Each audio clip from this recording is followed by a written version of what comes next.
Pagi di Singasari tidak membawa ketenangan.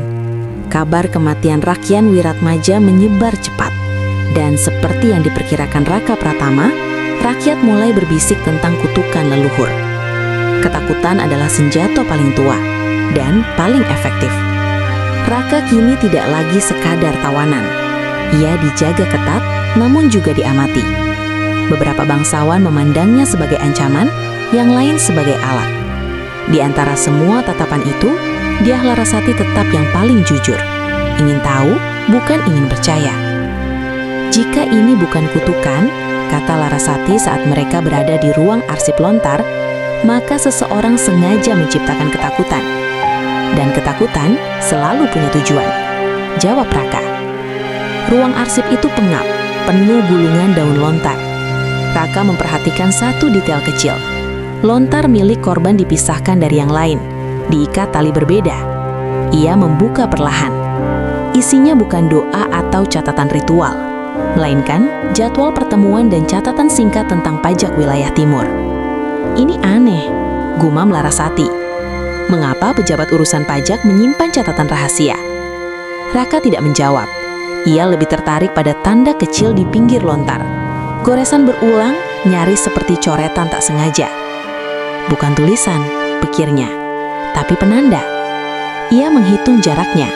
Polanya teratur, bukan simbol keagamaan. Lebih mirip kode waktu. Korban tahu ia akan mati, ucap Raka tiba-tiba. Larasati menoleh tajam. Apa maksudmu? Ini bukan catatan biasa, ini peringatan. Raka menunjuk goresan itu. Ia menandai hari-hari tertentu. Seseorang menekannya, dan ia mencoba meninggalkan jejak. Penyelidikan membawa mereka ke dapur istana. Raka mencium bau yang sama, pahit, samar.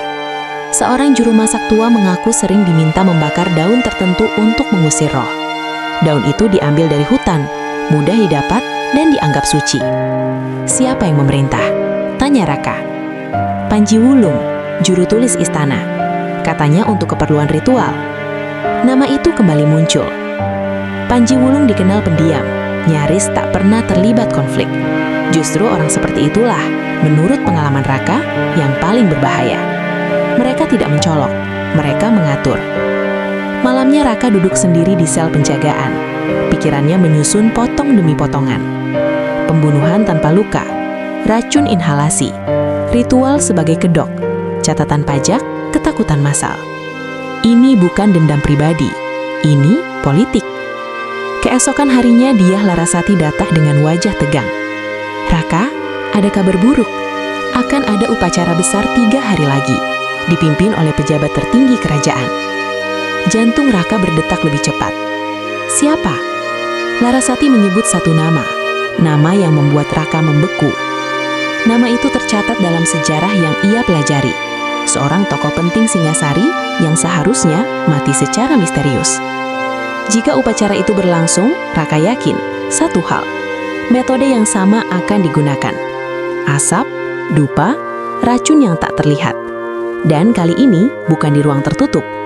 Jika aku benar, kata Raka pelan, maka pembunuhan berikutnya akan terjadi di tempat terbuka, dan semua orang akan menyebutnya kehendak dewa.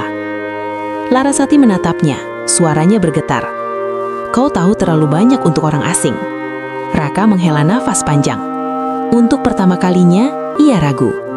Jika ia bertindak, sejarah berubah. Jika ia diam, seseorang mati. Di kejauhan, lonceng istana berbunyi. Tanda persiapan ritual telah bermula. Raka menggenggam tangan. Dan aku hanya punya satu kesempatan.